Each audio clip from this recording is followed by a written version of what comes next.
물건을 수출을 했다면 그 오른쪽에 대변 보이시죠? 이 대변 쪽에 오른쪽에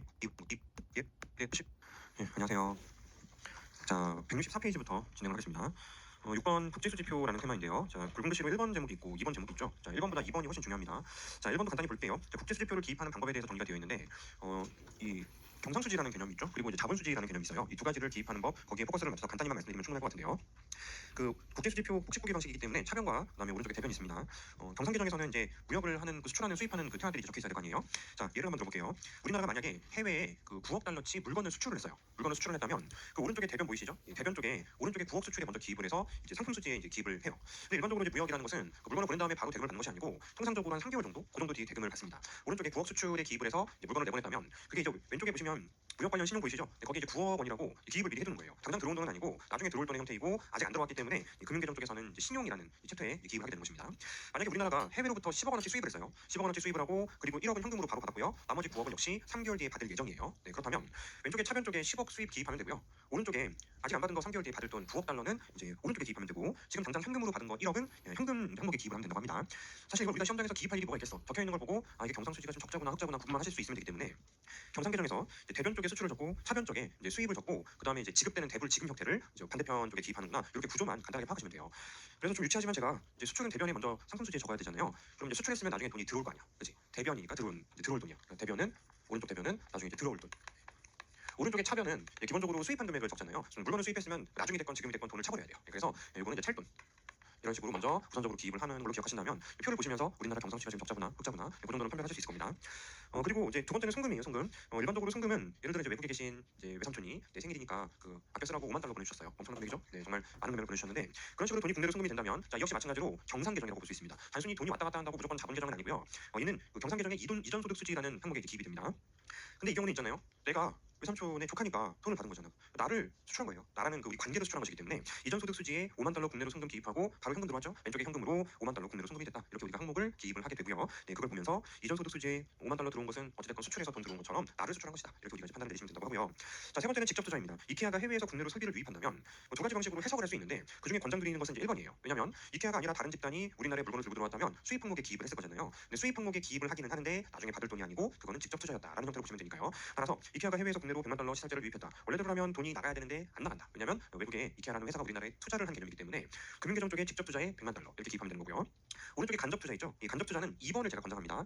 뭐 요즘이야 디지털화 되어 있지만 예전에는 증서가 실제로 오갔을 거예요. 해외에 어떤 기업에 내가 증권을 주식을 구매를 했다면 증서가 우리나라로 수입됐을 거 아닙니까? 증서가 수입됐을 거 아니에요. 자, 만약에 이제 우리나라 사람이 차이나 펀드를 구매했어. 그렇다면 증권 투자 쪽에서 내가 물건을 수입한 게 아니고 증서로 수입했으니까 수입 쪽 항목에 증권 투자 기입하고 이 과정에서는 반드시 현금이 나가겠죠. 따라서 그 형태는 이제 5만 달러 현금을 내보낸 것이다. 이렇게 우리가 기입할 수 있습니다. 마지막으로 준비자산 증가면 이건 외워야 돼요. 둘 중에 하나 뭔가 딱 떨어지는 게 없기 때문인데요. 한국이 해외로부터 1억 달러 돈을 빌렸어요. 돈을 빌렸으면 금융계정 쪽에서 준비자산 증감 중에서 1억 달러를 집어넣고 대출로 조달했다라는 의미에서 이제 1억 달러 신용을 우리나라를 수출한 것이다. 이렇게 우리가 기입을 하게 됩니다. 규칙성을 찾을 수 있는 것도 있고 규칙성을 찾기 어려운 것도 있는데요. 사실 우리가 들어온 돈과 나간 돈의 총합을 구분만 하실 수 있게 되고 그리고 이제 자본계정은 적자구나 흑자구나 경상계정은 적자구나 흑자구나 그런 것들을 구분하시는 걸로 충분하기 때문에 따라서 이쪽은 사실은 출제되기가 쉽지는 않고 또 출제돼도 오해 소지가 있기 때문에 이제 반대편이 아니고 정말 들어온 돈 위주로만 이렇게 기입을 해줄 가능성이 높아서 제대로 배우려면 좀 까다롭고 어려운 테마이지만 실제로 여러분들이 머리를 많이 싸낼 필요는 없고요. 오른쪽에 국제수지 체계가 시험 문제로 많이 출제가 이루어지고 있습니다. 우리 시험에서도 뭐 많이라고 말하기 좀 민망하긴 한데요. 우리 시험에서는 10년에 한 번 정도 때되면 한 번씩 등장하고 그게 이제 그 기존의 주기였던 것이지 한 5년, 10년 정도에 한 번씩 등장할 테마인데요. 자, 국제수지 체계를 보시면 크게 보면 경상수지랑 자본수지예요. 경상수지, 자본수지. 근데 그 자본수지도 따지면 두 가지로 쪼갤 수가 있고 자본수지는 좁은 범위의 자본수지와 금융계정으로 나뉘어요. 우리가 출제되는 문제에서는 넓은 범위로 보통 물어보기 때문에 경상계정 그리고 나머지 이렇게 구분만 하실 수 있다면 여러분들이 문제를 맞추는데 어려움은 없으셔야 됩니다. 자, 경상수지에 무엇이 있는지 한번 보도록 할게요. 자, 물건을 주고받는 상품수지. 물건 내보내고 자동차 수출하고 원유 수입받고 재화의 수출입. 이거 구분 안 되시는 분 없을 거고요. 두 번째는 서비스 수지가 종류가 많아요. 자, 보시면 운송, 여행, 통신, 보험 등 우리나라에서 실제로 제공되는 서비스들은 해외로 제공되는 순간 경상수지에서는 흑자가 되는 겁니다. 그다음에 지적재산권이 있죠. 지적재산권. 이게 좀 중요하고 어려울 수 있는 부분인데 우리나라가 이제 특허권을 보유를 하고 있어요. 그리고 해외에서 그 특허와 관련된 걸로 특허 소비를 하고 싶어. 그럼 우리나라의 특허권을 사가는 것이 아니고 내가 특허된 그 서비스를 제공받는 대가로 우리가 이제 티를 받잖아요. 로열티를 받잖아요. 그거는 서비스 수지예요. 경상수지. 그런데 만약에 해외에서 우리의 특허권 통째로 사갔어요. 특허권을 통째로 사가면 우리가 더 이상 서비스를 제공할 수가 없지 않습니까? 그거는 자본수지예요. 그러니까 하나의 이제 타이틀 달려있는 권리에서도 자본수지도 존재할 수 있고 경상수지도 존재할 수 있는 거예요. 그러면 출제자는 이 포인트를 출제하고 싶을 가능성이 높겠죠. 실제로 2021년도에는 이 포인트와 관련된 선지가 있었어요. 다시 한번 말씀드리겠습니다. 특허권 권리 자체를 판매하게 되면 그 자본수지 쪽에서 비생산 비금융자산 그쪽에 특허권 양도하는 거 적혀있죠. 네, 자본수지예요. 하지만 권리를 판매한 게 아니고 사용하는 대가를 사용했다면 그거는 서비스수지, 경상수지예요. 구분이 필요하겠죠. 저작권도 마찬가지입니다. 저작권 자체를 팔아버렸다면 자본수지예요. 하지만 저작권에 대해서 이제 그 피를 지불을 했다면 그건 서비스 수지예요.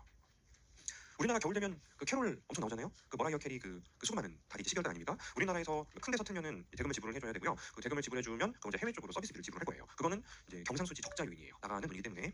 자, 사업 서비스 뭐 읽어보시면 되겠고요. 정부가 또 서비스하는 것들이 있겠죠. 또 기타 등등 있습니다. 굵은 글씨가 일반적으로 출제가 돼요. 나머지는 읽으면 좀 감이 오는데 이 굵은 글씨들은 구분도 필요하고 생각 좀 해야 되기 때문에 그렇습니다.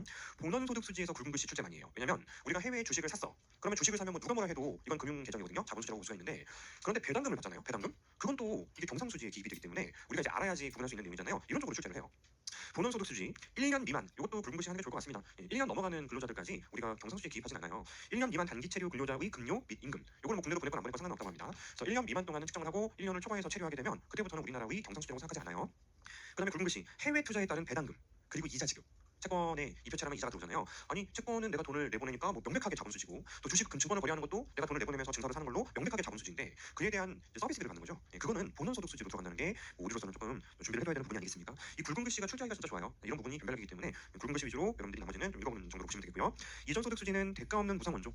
우리나라가 저기 북한에다가 예전에 막 쌀하고 보냈죠. 소에 쌀 실어서 보냈죠. 뭐 그렇다고 소가 돌아온 건 아니기 때문에 소도 같이 보낸 거지. 이게 대가 없이 어떤 물건을 보내건 뭐 돈을 보내건 이런 것들은 전부 경상수지라고 볼 수가 있습니다. 자, 자본수지, 자본이전, 자본소유권의 무상 이전, 채무자에 대해서 변제를 해버렸어. 여기도 굵은 글씨를 내가 기입하진 않았습니다만 채무자에 대해서 변제를 했다. 채무자에 대한 변제를 했다. 그러면 빌린 돈 갚아준 거잖아. 그지? 빌려준 돈 갚은 거고 빌린 돈 갚는 거잖아요. 이 역시 마찬가지로 자본 이전으로서 자본수지에 포함되고요. 예, 미리 말씀드렸죠. 상표권, 영어권, 특허권, 저작권, 기타 양도 가능한 권리 자체를 받았다. 예, 그렇다면 자본수지가 되는 거고요.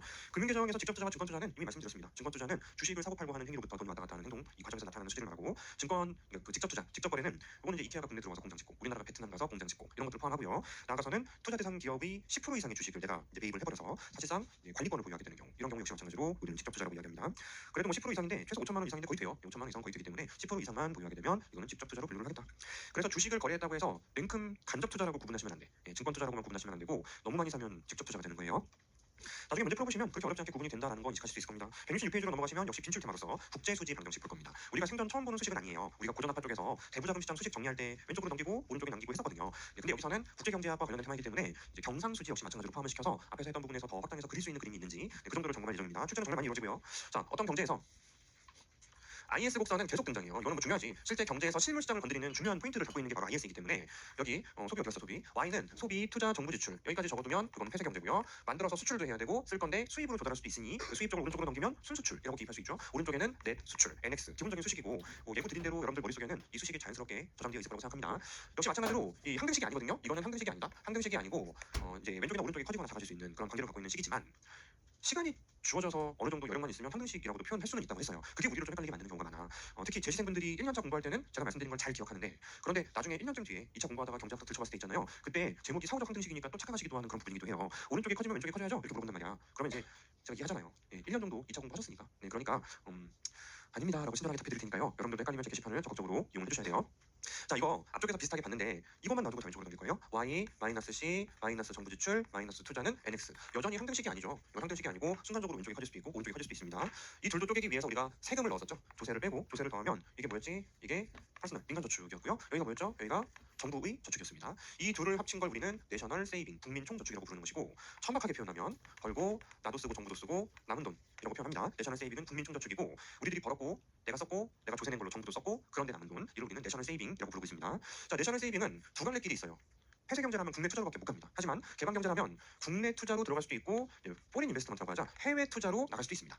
그래서 여러분들이 100만 원을 저축했어 친구들하고 대화할 때 어디다 투자했어라고 말하면 국내 주식에 70만 원 투자했고 저기 애플 주식 30만 원 샀지 이렇게 여러분들은 저축이라는 행동을 해놓고도 투자라고 표현을 하죠. 그죠? 저축이라고 넌 이런 저축한 거예요. 무슨 투자를 했어? 손가락 살짝 얹어놓고 투자했다? 예, 일상 용어에선 틀린 말은 아니지만 여러분들의 행동은 이제 저축을 한 것입니다. 그리고 그 저축을 개인이 은행을 거치지 않았고 직접 금융을 진행을 했다면 방금 대화가 되는 거고 나는 투자 안 했어. 나는 은행에 전부 저축했어. 아니요, 여러분들 투자하셨어요. 은행이 여러분들 돈 가지고 주식도 사고 해외 주식도 사고 이렇게 간접적으로 여러분들이 투자를 하신 거예요. 그 여러분들이 하는 행동은 기본적으로 저축이고요. 그렇게 들어간 돈이 투자예요. 그래서 우리가 이 용어를 왜 제가 지적을 해드리냐면 투자와 이자율은 반비례관이잖아요. 기업들이 투자를 할 때는 대출을 받아야 되기 때문에 이자율이 높으면 투자를 위축시킬 수밖에 없어요. 근데 우리들은 이자율이 올라가면 소비를 줄이고 지금 말씀드린 일상 용어에서의 투자를 늘리잖아요. 그치? 내가 은행에 돈을 좀 더 넣었어. 수익률이 괜찮아서. 그럼 투자는 이자율과 정의관계인가? 그렇게 오해하지 마시라고. 우리들의 액션은 저축이고요.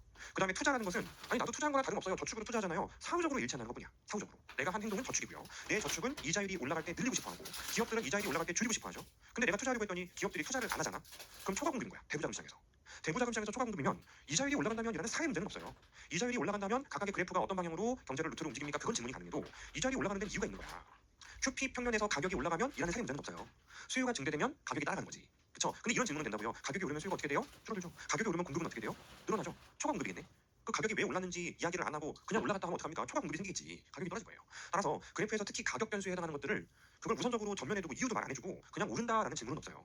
나중에 이제 문제풀이 과정에서 우리가 또 문제를 바라보는 시각을 키워야 돼요. 우리가 기본 강의에서 배운 걸로 문제를 바라보는 이 눈을 좀 트여야 되는데 근데 이런 말씀 드릴게요. 뭐 결과적으로 가격이 올랐다는 문제는 있어.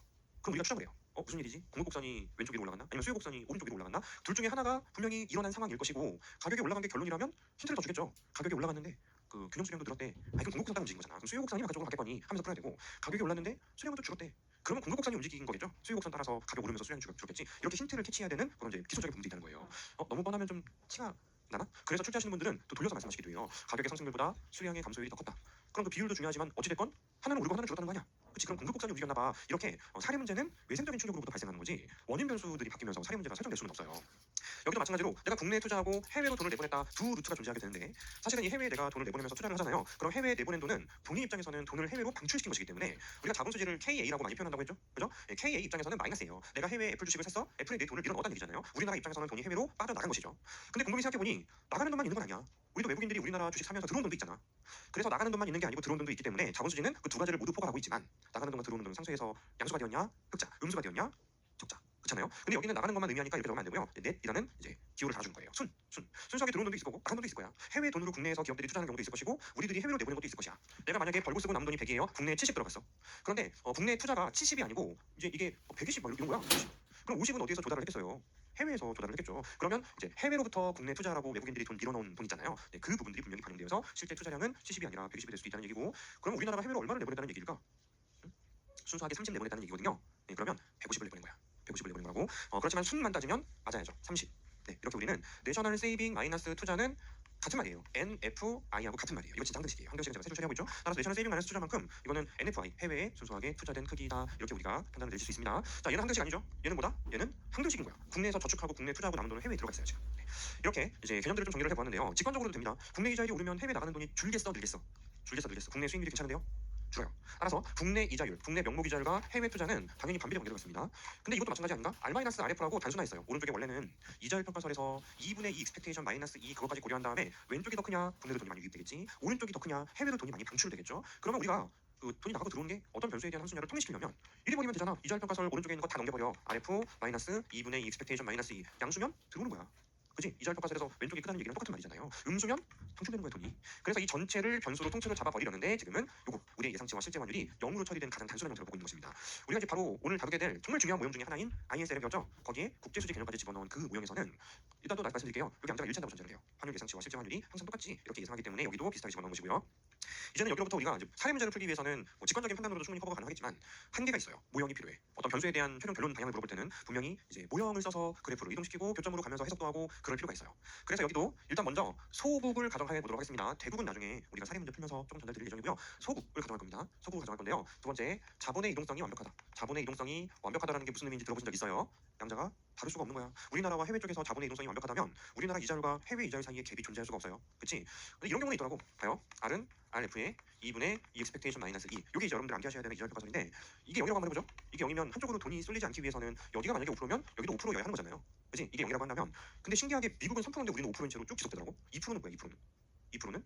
2%는 인정하기는 싫어도 미국 채권 3%짜리랑 우리나라 채권 5%짜리랑 대등하다 이거예요. 2%는 우리보다는 아무래도 이제 미국이 좀 더 안정적이다고 생각하잖아요. 전 세계 투자자들이. 그래서 여기에 추가적으로 이자율 평가설을 변형시켜서 아유 그래 우리나라가 미국에 비하면 아무래도 2% 정도 수익률만큼은 더 쳐야지 동급이다라고 인정하지 않겠어? 리스크 프리미엄이라고 표현합니다. 리스크 프리미엄.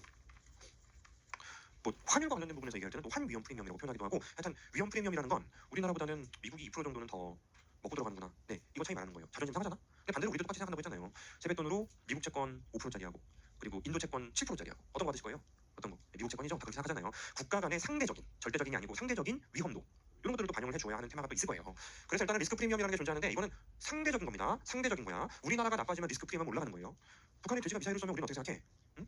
돼지가 또 미사일을 쐈다고 생각하지. 근데 외국인들이 우리나라에 투자한 채로 우리나라 상황을 잘 모르시는 분들은 미사일 쐈다 하면 막 덜덜 떨어요. 무슨 21세기 미사일을 쏴. 혹시 내가 한국에 집어넣은 거 괜찮나? 덜덜 떨어요. 그럼 우리가 1%더 쳐드릴게 하면 남는 거고 안 쳐주면 도망치는 거야. 우리들은 거의 이제 불감증에 가깝잖아요. 일본도 지진 불감증이 좀 있어요. 우리나라는 일본에서 지진 나면은 막 일본 여행 같은 거 가면 안 되겠어. 일본에 있는 친구는 괜찮나 이렇게 걱정하지만 막상 일본 분들은 지진 나면은 그 아침에 일어나서 양식하는 것처럼 그냥 식탁에 잠깐 있다가 또 멈추면 나오고 우리가 생각하는 것보다는 좀 안전적인 측면에서 좀 탄탄하다고 생각을 한 것 같아요. 근데 우리도 마찬가지야 이거예요. 자, 만약에 우리나라의 전쟁 위기, 북핵 위기가 심해졌어. 우리 생각과 상관없어요. RP가 어떻게 되겠어? 올라가는 거야. 둘 사이의 갭이 더 커지는 거야. 근데 미국이 뭔가 이제 지금 격동의 시대이지만 그 또라이가 정신을 차릴 수도 있죠. 그래서 관세 같은 거 다 없애버리고 뭐 자유무역을 하겠다고 하고 갑자기 하루아침에 매일매일 웃고 다녀. 그럴 수 있잖아요. 정신병이 올 수도 있는 거잖아. 그러면 RP가 어떻게 되겠어요? 그 관세가 어쩌네 저쩌네 막 정신없게 굴 때마다 미국의 주가가 떨어지잖아요. 맞죠? 반대로 수익률이 높아져야지 버틴다는 얘기잖아. 그렇다는 얘기는 미국이 좋아졌네. 상대적으로 우리나라가 나빠진 거야. RP가 올라가는 거예요. 인정하고 싶지 않지만 중국이 SDR이라는 이제 기준 화폐에 편입이 됐어요. 그럼 우리나라와 중국 사이에서 수익률을 논의할 때 RP는 올라가는 거야, 떨어지는 거야? 중국이 상대적으로 좋아졌어. 신뢰도가 올라갔어. 우리 나빠진 거예요. 나빠지면 RP가 올라가는 거예요. 네. 그래서 리스크 프리미엄은 뭐 나중에 문제 풀면서 봐도 좋지만 어쨌든 간단하게 보자면 상대국 대비 우리나라의 위험도를 말하는 것입니다. 위험하면 올라가는 거야. 부호 반대로 하는 거 아니고 위험도. 상대국 대비 우리나라의 위험도를 말하는 것입니다.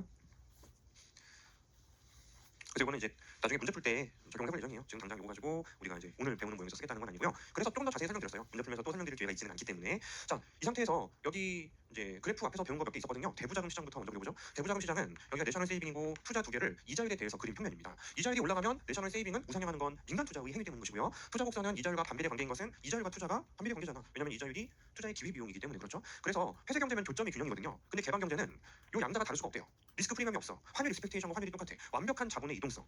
외국의 이자율이 5%예요. 우리나라 이자율이 만약에 6%잖아. 그러면 진짜 막 쓰나미 밀려오듯이 돈이 국내로 들어와서 자본 수준이 완벽하게 깨지는 거야. 그게 그런 의미예요. 완벽한 자본의 이동성이 그런 의미예요. 만약에 우리나라가 4%로 떨어졌어. 외국이 지금 수익률이 괜찮죠? 그럼 여러분들 대한민국 모든 사람들이요. 우리나라에 투자한 거 전부 다 100% 빼고 전부 다 해외로 다 투자를 한다는 얘기예요. 외국인도 그래요. 100% 빼버리고.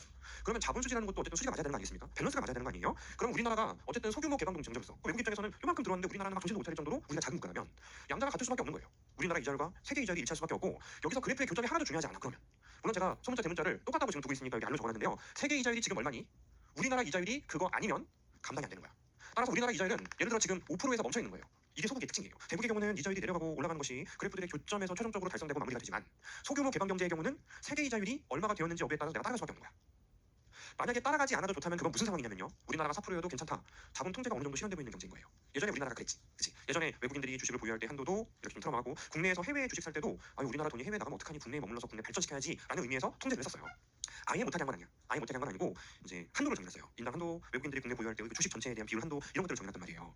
그러면 좀 달라도 돼. 그러면 5%일 때 우리가 4%라도 아무래도 나가는 게 많긴 할 텐데 이게 무슨 밀물 나가듯이 무섭게 나가진 않아요. 우리나라가 6% 7%가 됐어요. 아무래도 들어오는 게 많겠지. 그지? 하지만 이게 막 그 쓰나미 거기서 밀물 들어오듯이 거꾸로 말했다 그지? 전달이 됐죠? 하여튼 막 그렇게 무서운 속도로 왔다 갔다 하는 안 한다는 얘기예요. 근데 자본의 이동성이 완벽하다 무슨 의미야? 우리나라랑 해외랑 같아야 된다는 얘기입니다. 이자율 평가설의 왼쪽과 오른쪽의 총값이 우리나라 국내 수익률 전체값과 그 국내 이자율이고 해외 수익률 전체값 그거는 RF 더하기 2분의 2 익스펙테이션 마이너스 2 오늘 배운 것처럼 더하기 RP까지 양자가 똑같아야 한다는 것을 의미하게 됩니다. 그러면 이 익스펙테이션 마이너스 2는 0이다 전제하고 RP는 없다라고 전제하면 양국이 명목 이자율이 똑같아야 한다는 것이죠. 그 이자율에 대해서 우리나라가 실제로는 이만큼의 국민 총저축을 진행하고 있는 중이고 우리나라의 투자는 이만큼 진행이 되고 있으니 이제 수평 결과축이기 때문에 둘 사이의 갭을 우리는 뭐라고 부를 수 있어요? 잠깐은 다를 수 있어. 항등식이 아니기 때문에 하지만 결국에는 항등식이 된다. 사후적으로 장기에는 경상수지의 크기가 될 것이다. 양수네요. 이렇게 우리는 사후적 항등식이라는 표현으로 우리가 정돈을 하실 수가 있게 됩니다. 나중에 이제 문제를 풀다 보면 교수님들의 문제를 만드는 능력은 정말 뛰어나세요. 근데 정확히 말하면 외국에서 만드는 능력이 뛰어나고 정보가 또 많기 때문에 이거를 국내로 자꾸 유입시키고 이게 7급에서 써먹을까? 혼나. 간평 시험에서 써먹을까? 아주 힘들어요. 절대 평가지 않은 그쪽은 회계사 시험에서 써먹을까? 굿. 그래서 신유형이 우리 시험에서 항상 먼저 소개가 되는 거예요. 어떤 테마들은 주관식보다 먼저 소개가 되기도 합니다. 그런 것도 제가 몇 번 봤는데 또 있거든. 주관식은 일단은 길어야 되거든 문제가. 근데 거기 내기는 조금 그렇고 객관식은 간단하게 신유형이라도 낼 만한 것들 있죠. 그런 것들은 우리 시험에서만 출제가 이루어지는 거예요. 너무 행복하지 않습니까? 국내에서 나올 수 있는 경제학 유형들 중에서 주관식으로 낸 거는 한 3년 5년 뒤에 정리해서 정제해서 객관식으로 돼. 그거 우리가 접할 수 있다는 얘기고 또 주관식으로 내기 애매한 새로운 테마는 객관식으로 우리만 볼 수 있는 거야. 너무 신나죠? 그러니까 이를 악물고 기본 강의 끝나도 객관식까지 여러분들 이를 악물고 레벨업 하는 게 아니고요. 최대한 페이스 그거 여러분들 지금 유지하는 거예요. 안 그러면 우리 시험 대비 힘들어요. 나는 반만 맞을 건데요. 아니 그럼 대충 봐. 대충 보고 오고 그 반만 맞겠다라는 준비는 시험 난이도에 따라서 40% 미만의 득점률도 검사하겠다는 얘기입니다. 그리고 특히 초시에 합격을 하시는 분들의 특징이 이제 아무래도 이제 2차에 포함된 과목들이 점수가 높지 않아요. 그러신 분들도 있지. 그런 분들은 우리가 보통은 이제 온라인상에서 만나죠. 초시 뭐 경제학 80점 만점에 70점 뭐 이거 110점 괴물이 있어. 어느 시험이건 10%는 괴물이 있어요. 그러니까 우리가 정원을 90% 정도로 생각하고 준비하는 거야. 일반적으로 평범한 사람들은. 그렇지만 여러분들이 만나계신 분들 중에도 괴물이 있어요. 제가 많이 봤어요. 그 평소에 게시판에 질문할 때는 괴물 같지 않았는데 게시판에 질문할 때는 뭔가 여러분들 질문할 때 부끄러움을 느끼지 마세요. 일단 얼굴도 안 보이고 홀로그램 뜨면서 여러분 나중에 막 왜 그때 그런 질문을 했어라고 후사님 볼 일도 없고 어차피 익명이잖아요. 그래서 죄송스럽다라는 표현을 왜 하는 거야? 여러분 모르면 질문해야지. 모르면 어떻게 끙끙 앓을 거예요? 그냥 버려. 그러지 마시고 게시판 적극적으로 이용하세요.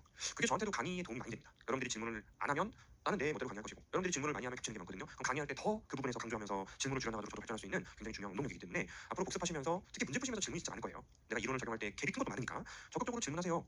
대신 모르는 것만 꼭 집어서 질문하면 된다. 뭐 내가 이렇게 알고 있었어요. 15줄, 20줄. 근데 요거는 뭐가 틀린가요? 내가 이거 모를까 봐 적은 거야?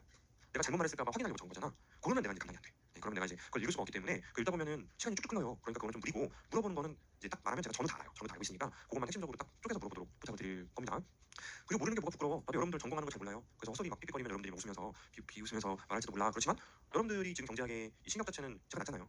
제가 조금 낫지. 좀 먼저 하고 많이 해서 그래. 그러니까 물어보는 거 답해주는 거 저도 즐거운 일이니까 여러분들이 게시판 많이 이용하세요. 아직은 질문이 많지 않을 겁니다. 이론 정리하면서 질문이 별로 생기진 않고요. 문제 풀면서 많이 질문이 생길 거예요. 자, 여기 말씀드린 대로 배부자금 시장 하나만 있으면 간단하게 우리는 둘 사이의 갭으로 경상수지가 흑자분할을 판별할 수 있습니다. 예전에 문제에서 이거 말씀드리려고 했던 건데 이거가 얼마냐고 물어봤어. 이거가 얼마냐 균형해서 그 사람들이 여기다 막 대입하고 막 넣고 아유 당연히 이거는 이제 플러스 마이너스니까 빼야지 하고 이제 흐뭇해하는 거예요. 내가 맨날 받았으면은 조세 뺐다가 조세 더하는 삭제를 했을 거야. 정부 지출도 집어넣고 투자도 함수더라고. 그 투자도 집어넣고 어휴 다 구했네 200. 네 맞아요 정답. 그리고 스스로 뿌듯해요. 하마터면 더 걸릴 뻔했어. 조세를 뺐다 넣었으면은 분명히 조금 더 냈을 거 아니야. 그리고 웃으면서 다음 문제로 넘어갔는데 남들은 경상수지 함수에 딱 입력해가지고 2초 만에 풀었어. 네 이런 식으로도 문제는 출제가 이루어진다고요. 교수님들의 문제 만드는 능력은 굉장히 다양하고요. 아니 풀 수 있어. 그런데 우리가 빨리 푸는 것도 배워야 되는 거야. 여러 가지 문제를 풀어보면서 무식하게 풀면 다 풀려요. 기본 강의에서 풀 수 있는 기출들이 되게 많아. 그렇지만 속도까지 내려면 훈련이 필요하고 또 요령이 필요하고 객관식 과정에서 또 갖춰야 할 기술이 필요해요. 솔직히 기술은 경제학을 학문을 소개한다는 느낌보다도 이거는 여러분들이 몰라도 답을 맞출 수 있는 그런 부분들을 전달하다 보면 가끔 저도 그래요. 이게 수학 경제학이라서 가능한 재밌는 풀이법들 이런 것들이 있어요. 자, 두 번째는 이렇게 한번 그려볼까 합니다. NX- 투자를 통째로 그리고요. 아니지, NX 자체를 통째로 그림으로 그리고 여기에 NS- 투자도 통째로 그려보려고 해요. 자, 요거는 사실상 NFI를 그리는 것과 마찬가지입니다. 해외 순투자를 그리는 것과 똑같고요. 여기 세로 축에는 실질 환율, 실질 환율은 뭐다? P분의 EPF라고 했죠. 근데 기본적으로 이런 내용들이 있죠. IS 안에서만 논리하는 개념들이 물가의 변화를 가정하지 않아요. 그러니까 명목 환율로 표기해도 그림의 모양은 다르지 않습니다. 실질 환율 또는 명목 환율. 여기서 만약에 실질 환율이 올랐다는 건 바꿔 말하면 명목 환율이 올랐다는 것과 동일한 말이에요. 그런데 디폴트 경상수지는 환율하고 정의 관계를 가지면서 늘어나는 관계라고 말씀드렸고 NS- 투자 NFI는 아무리 눈을 씻고 찾아봐도 이거는 환율하고 관련이 없어요. 그래서 수직으로 그립니다. 지금의 균형점은 여기에서 실질 환율이 달성되고 있는 것이다. 이 두 개의 그림이 일반적으로 여러분들이 문제를 풀 때 활용도가 꽤 높은 두 개의 유형의 그래프들이라고 볼 수가 있습니다.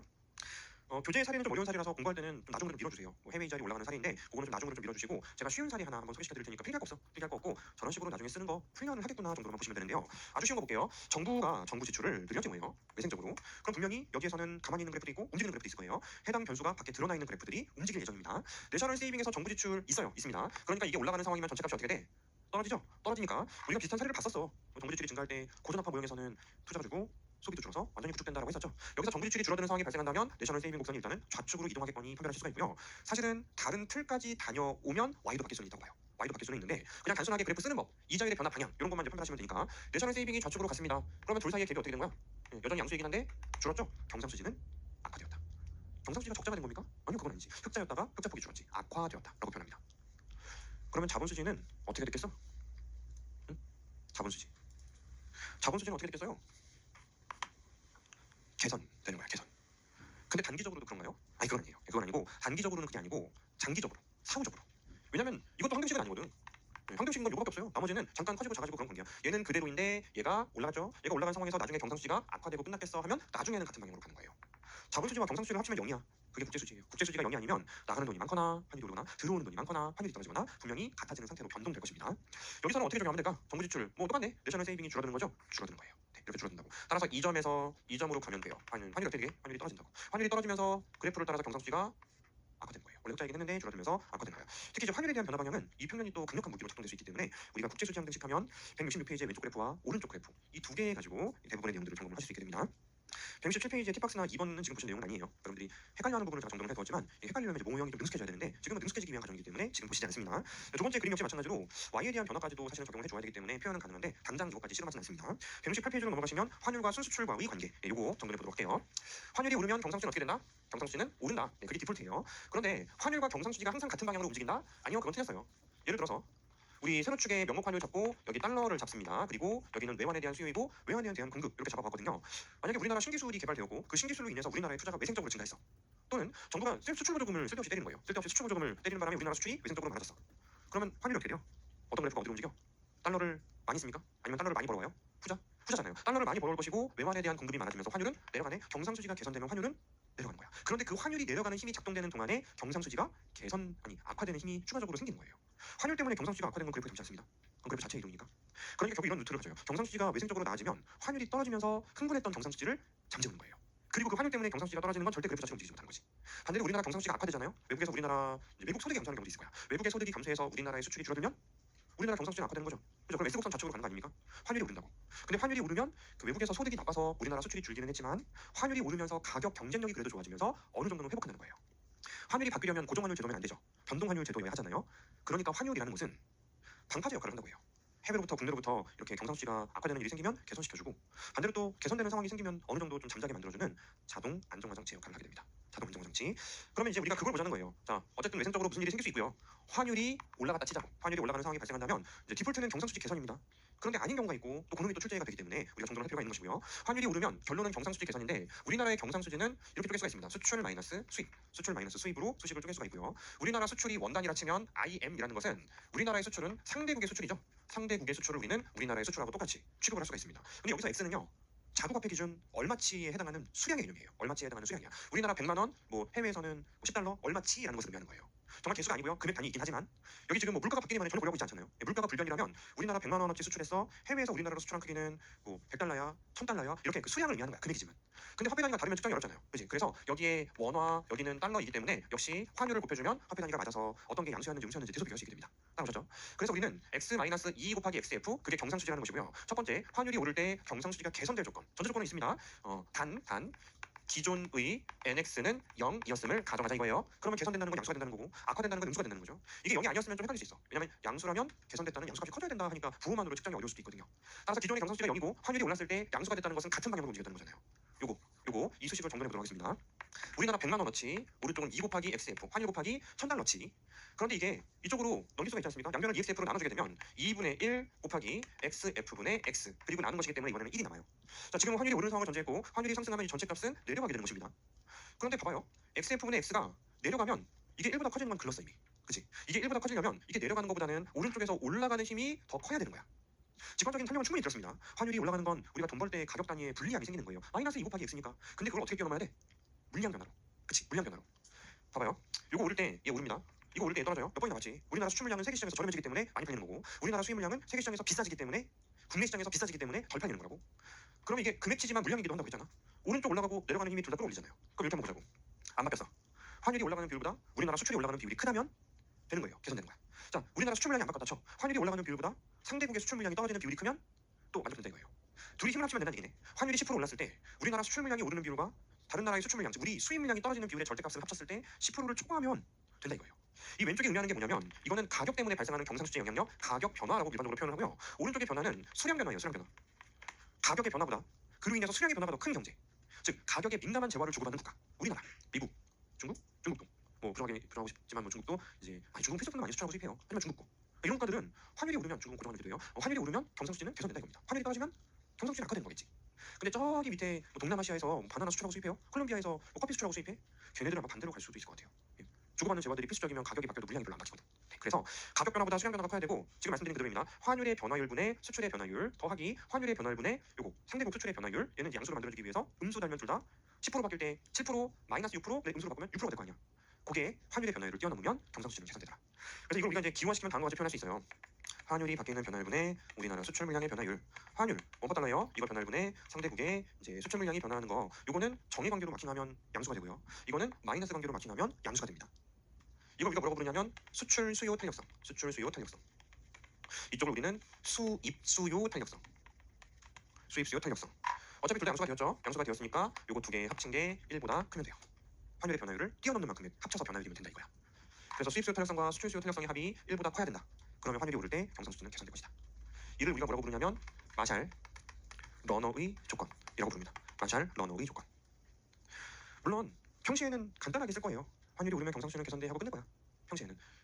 근데 이제 푹 집어서 물어보는 경우가 있을 겁니다. 그런 경우에는 우리가 구분을 좀 해줘야 된단 말이죠. 마샬 러너의 조건에 대해서 우리가 이야기를 했고요. 이놈이 디폴트예요. 우리나라가 만약에 여러분들이 우리나라가 지금 개도국이었거나 아니면 더 못 사는 나라였다면 아마 수업 시간에 마샬 러너 조건을 못 썼을지도 몰라요. 물량이 안정적이고 가격에 둔감하면 환율이 오를 때 경상수지가 악화되지 무슨 소리야. 그래서 그런 국가들은 환율을 바뀌는 걸 원하지 않습니다. 그냥 고정시켜버리는 거예요. 예전에도 우리나라는 고정환율 제도였던 국가였습니다. 불과 몇 년 안 됐어. 완벽한 변동환율 제도는 그 IMF한테 돈 받고 그때 가혹했다고 하잖아요. 아직 준비가 안 된 상태에서 해버렸어요. 예, 그래서 지금까지는 변동환율 제도를 유지하고 있지만 예전에는 고정환율 제도였다고. 왜냐하면 수출제가 뭐 기껏해야 신발이고 뭐 수입제가 뭐 기껏해야 뭐 핵심 부품들 의료, 원유 이런 것밖에 없었기 때문에 그때는 환율이 바뀌는 걸 좋아하지 않았습니다.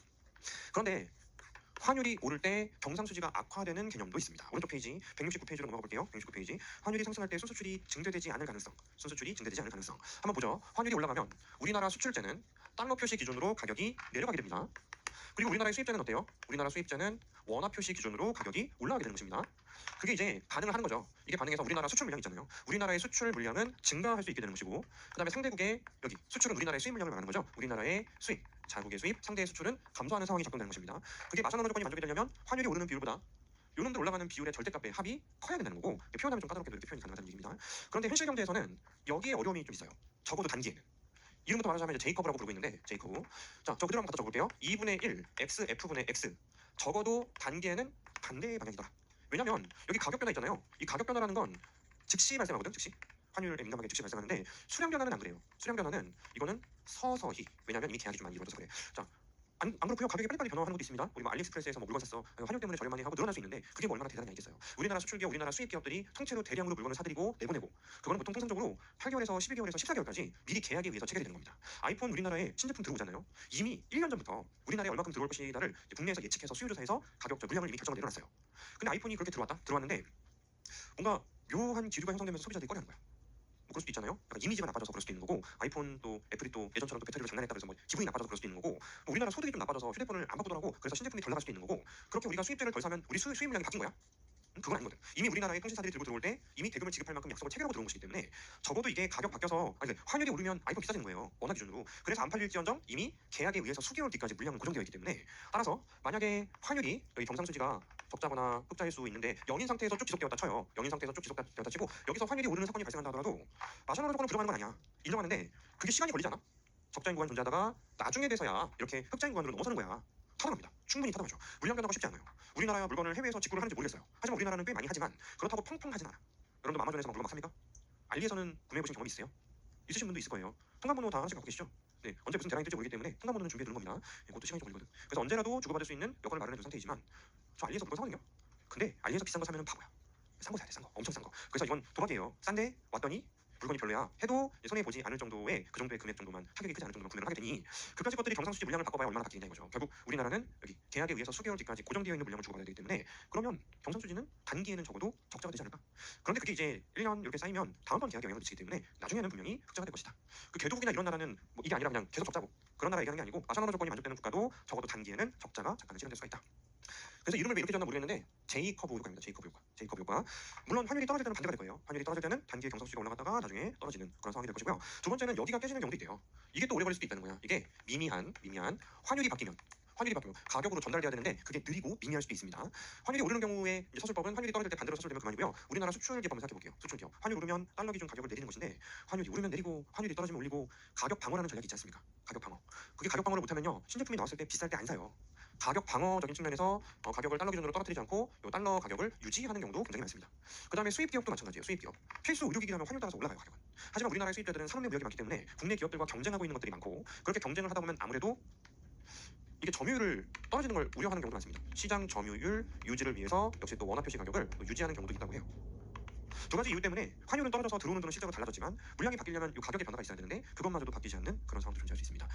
가격 방어 전략을 하는 경우는 되게 많죠. 저는 뭐 아이폰 가격 방어 전략은 굉장히 뛰어나다고 보고요. 삼성도 꽤 잘하고 있었습니다만 예전에 제가 엄청 좋아하던 폰이 LG 폰이었어요. LG 폰을 되게 오랫동안 썼었는데 하지만 신제품이 나오자마자 산 적은 없어요.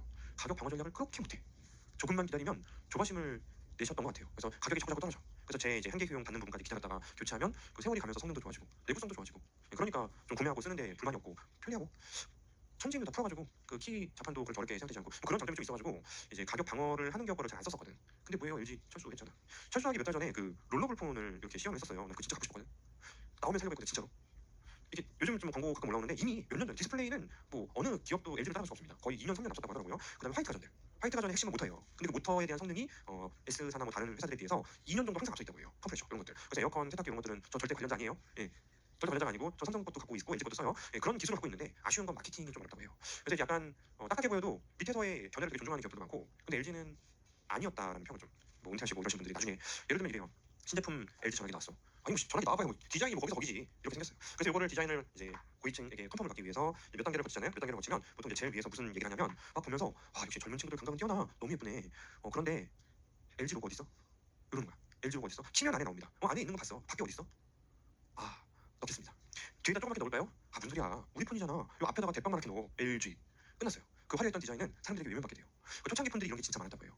그래서 다른 것들도 좀 마찬가지고 요즘 좀 나아졌다고 하더라고. 약간 뭐 철수하고 뭐 하다 보니까 위기시대. 그래서 뭐 그 예전에 이거는 그 저희 사촌 형님의 그 LG에서 정년 퇴임하시고 나오신 구이직한테 들은 얘기인데, 본인도 말릴 수가 없대요. 본인은 그게 잘못됐다는 걸 알고 있는데도 하나 위에서 뭐라 하면은 옳다라고 이야기를 해야 되는 그런 문화가 좀 있었다 하더라고.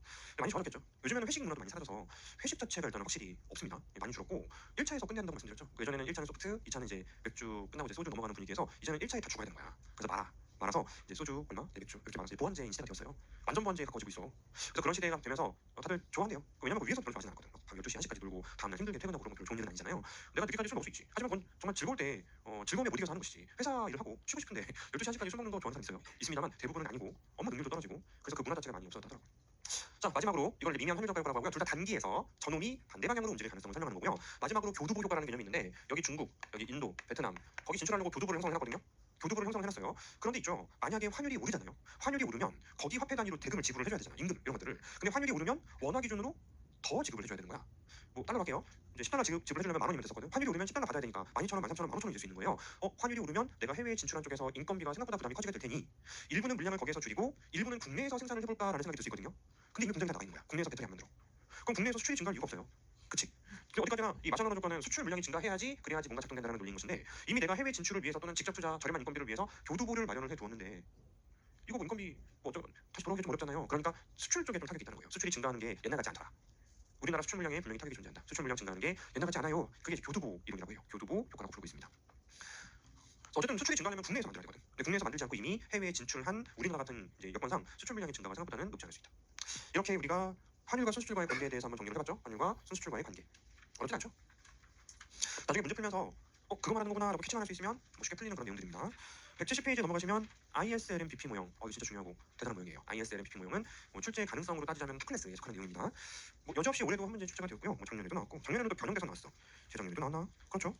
2022년도 나왔고 2021년도에도 나왔는데 매년 나옵니다. 매년 한 문제씩 반드시 나오는 테마이고요. 여기가 이제 경우의 수가 있어요. 변동환율제도 분석법이 있고 고정환율제도 분석법이 있어요. 그 경우의 수를 좀 나눠주는 그런 게 좀 필요합니다. 자, IS는 똑같아요. 앞에서 쓴 거 대신 경상수지가 포함되면 되겠죠. 그리고 LN 곡선은 그냥 똑같아요. LN 곡선은 원래 경상수지 그런 것도 없었기 때문에 P분의 MS는 L 더하기 KY 마이너스 H 똑같고요. 여기에서 국제수지의 균형을 의미하는 밸런스 오브 페이먼트, 국제수지 균형 조건이라는 식이 하나 추가됩니다. 국제수지 균형 조건. 영일 조건을 말하는 거예요. 영일 조건을 말하는 거야. 나가는 게 많거나 들어오는 달러가 많으면 안 돼요. 일단은 국제수지는 둘로 쪼갤 수가 있는데 첫 번째는 경상수지입니다. 그리고 두 번째는 자본수지. 그러면 돼요. 뭐 준비자산 증감이니 뭐니 다 뭐 반영하면 되는 것이니, 따라서 경상수지와 자본수지로 이걸 이제 나눠주게 되는데, 둘을 합친 게 0이어야지 나가는 달러와 들어오는 달러가 똑같은 거죠. 그래야지 환율이 안 바뀔 거 아니야.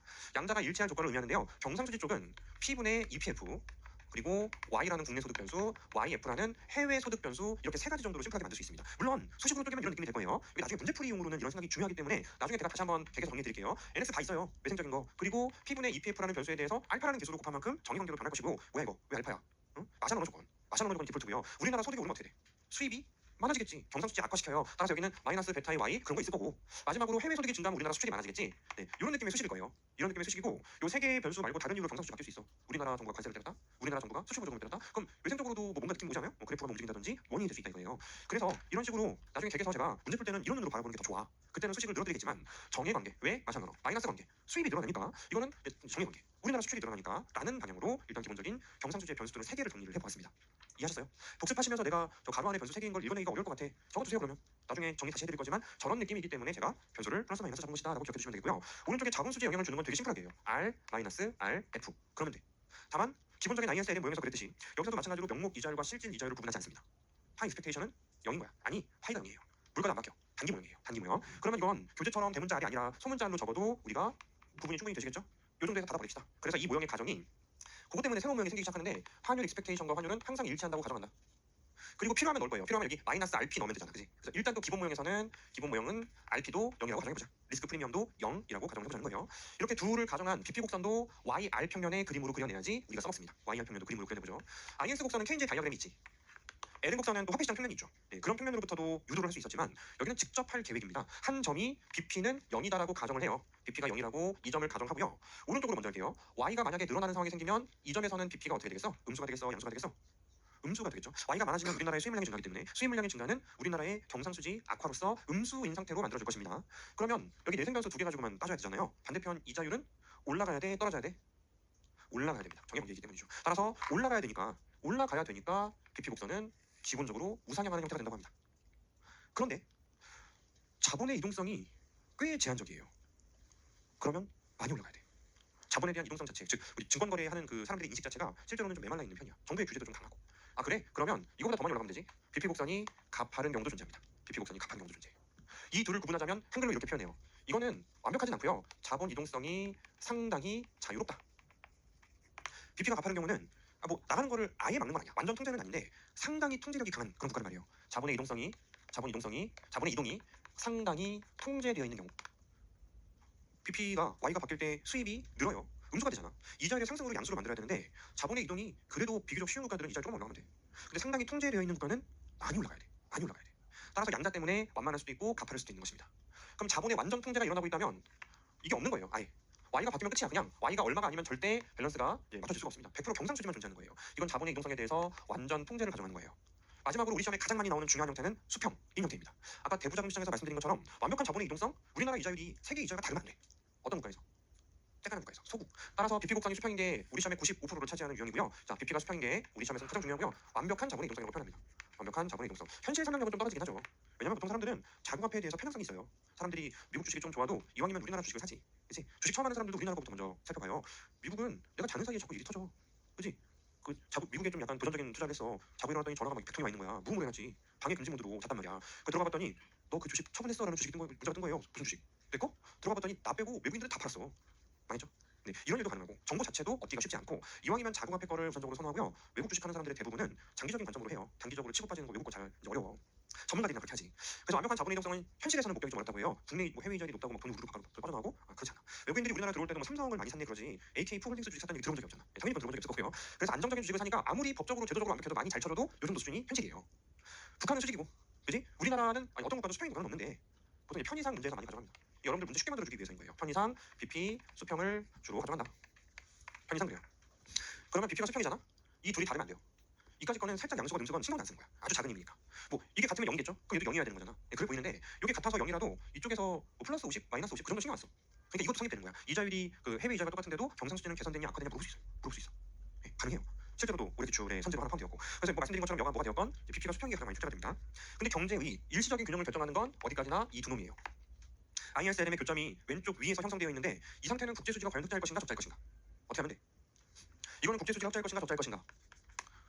방법 알아요 여러분들. IS의 왼쪽이나 오른쪽에 있으면 초과 공급이냐 초과 수요냐. L은 곡선의 오른쪽이나 왼쪽에 있으면 초과 수요냐 초과 공급이냐. 이 기술 배웠잖아. 수평이가 먼저 할까요? 여기 있으면 0이지. 그거보다 위에 있으면 흑자야. 이자율만 높은 거잖아. 그래서 흑자. 여기 우상향하는 거 여기 있으면 0이지. Y만 줄었네. 그러면 수입이 줄어서 흑자 맞아요. 그렇다면 여기는 어떨까? IS 곡선과 L은 곡선이 순간적으로 오른쪽에 위치하면 이거는 적자예요. 적자. 이해하셨죠? 적자입니다.